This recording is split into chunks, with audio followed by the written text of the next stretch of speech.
Gamestead Game of the Week.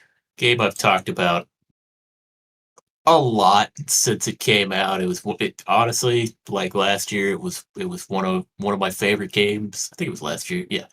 One of my favorite games to come out that I played a lot of. Gamestead Game of the Week, Esports Godfather. Yeah, I don't think that one's ever made it. Uh, it's honestly it's probably one of the newer games that I've ever talked about. Besides just like the occasional roguelike that I get really into and mention like as I'm playing it. But Esports Godfather was man, me and Zach both really enjoyed this game. It's a deck building esports game where you are the manager for a team, so you draft your players for coaching a MOBA team, and each player has their own like champions that they specialize in. They have their own like abilities that affect like how the actual matches are played out. It's like you have to train their stats, pick the way that they play in the game, which is kind of just like their perks in that. And then the actual gameplay is the matches that you play against. You go through a pick and ban phase against the other team where you actually ban the champions, pick and ban the champions for your team, and then it is at that point a deck building card game where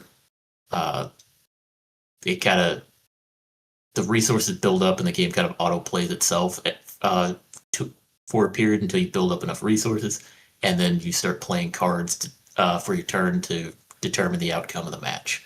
And it's one where when I initially played it with a demo, I was like, okay, this is kind of fun. Then the game came out, and I played it nonstop. It is one of the most addicting deck builders that I had played for a while, and it's one of my favorites. It's still getting updates. They're still putting out like DLC packs and stuff for it.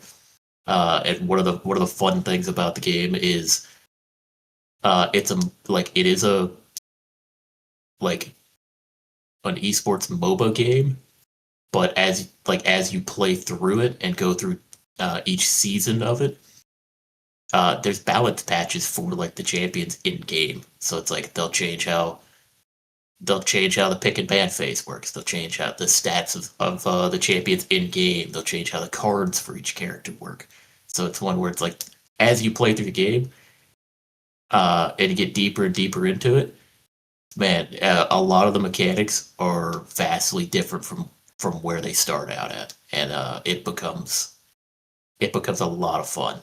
And it's one where if you like deck building games, I recommend it. If you like kind of esports management type games, then yeah, I still recommend it there because it's like I've played or I've started and played through a bunch of different seasons on it, and each time I play it, I try to play it a little bit differently, and it's like each time I jump in and play it, it's a unique experience every time, and it's one that I look forward to every time I go to play it. So and it's like I'll probably be doing it again soon.